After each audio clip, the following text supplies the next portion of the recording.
జీవితంలో ఒక మర్చిపోలేని అనుభూతి ఇది. సో పొద్దున్నే మరి సోదరులు బీఆర్ఎస్ ఎమ్మెల్సీ నవీన్ కుమార్ రెడ్డి గారు ఫోన్ చేశారు. ఫోన్ చేసి అన్న మరి చాలా మంది యూత్ ఉమెన్తల్ గ్రామం నుంచి మన బీఆర్ఎస్ లోకి రావాలనుకుంటున్నారు, వాళ్ళు బీఎస్పీ నుంచి బీఆర్ఎస్ రావాలనుకుంటే వాళ్ళు నీ చేతుల మీదుగానే కండువ వేయించుకుంటామంటే నేను చెప్పిన అన్న నువ్వు వేస్తే అయిపోతుంది కదా, మళ్ళీ నేను సిర్పూర్లో ఉన్నట్టే, నువ్వు సిర్పూర్ కాదు, నువ్వు అమెరికా పోయినా కూడా అమెరికాకు వచ్చి కండువ వేసుకుంటారని ఆయన చెప్పడం జరిగింది.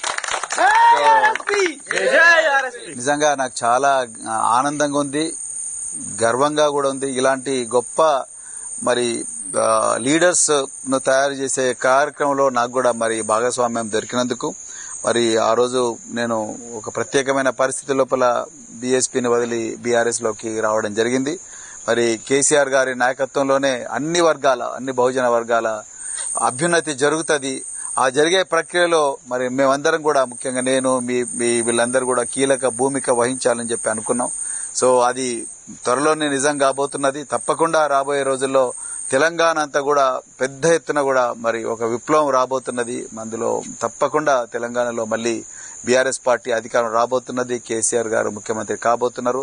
తప్పకుండా కేటీఆర్ గారి నాయకత్వంలో పార్టీ చాలా గొప్పగా ముందుకు పోబోతున్నదన్న నమ్మకం మా అందరికి ఉంది. అందుకొరకు ఈ రోజు వీళ్ళందరూ మరి నేను అన్నాను ఇంత దూరం రావాల్సిన అవసరం ఉందంటే, లేదు 400 కాదు 4000 కిలోమీటర్లైనా మేము తప్పకుండా వచ్చి ఇక్కడ జాయిన్ అవుతా ఉన్నారు. మరి ఈ మా సిర్పూర్కి వచ్చినందుకు షాద్ నగర్ నుంచి చాలా చాలా ధన్యవాదాలు. మరి సిర్పూర్ ప్రాంతం కూడా చాలా గొప్పగా పార్టీ రూపుదిద్దుకుంటున్నది. ఈ రోజు మేమైతే పొద్దున 8:30కి ఇంటి నుంచి బయలుదేరినాం. ఇప్పుడు వచ్చినాం, ఇంకా 2 గ్రామాలకు పోవాలి.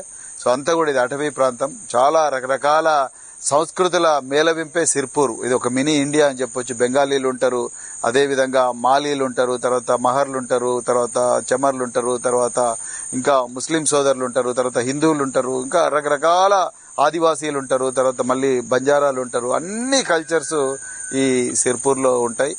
ఇది ఇక్కడ ఒక ఇండస్ట్రియల్ ఏరియా. అదేవిధంగా అటవీ ప్రాంతం కూడా అంతే ఎక్కువగా ఉంటుంది.